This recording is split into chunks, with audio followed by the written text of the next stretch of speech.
This is Nelson Marinho, a retired machinery mechanic who has spent the last 2 years trying to bury his son. Marcelo Marinho was one of 228 victims of the Air France 447 Rio to Paris flight that plunged into the ocean off Brazil in a mystery crash 2 years ago. Only some 50 bodies were recovered from the ocean at that time.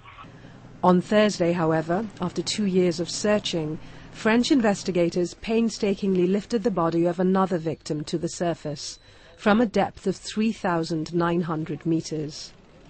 More attempts to lift victims' remains will be made in the next few days. Mr. Marinho, who has since transformed his home into a headquarters of the Victims' Relatives Association, is eager to lay his son to rest. When the first body was lifted from the seabed, I had the feeling it was my son. I think that each and every family felt that, and all of us want this.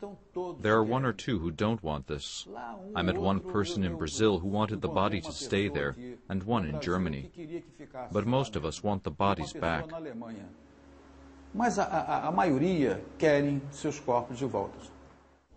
But João Tancredo, a lawyer representing 14 other Brazilian families, said some of his clients would prefer to leave their relatives untouched in the sea. There is no way of identifying bodies amidst that wreckage in such depths, we are aware of that. So they can end up meeting the demands of one family by recovering one body, but also displease another family by lifting a body that they did not want removed. It was the first attempt by the French search party, which recently recovered the 2 black box voice and date recorders from the wreckage, to bring up human remains from the seabed.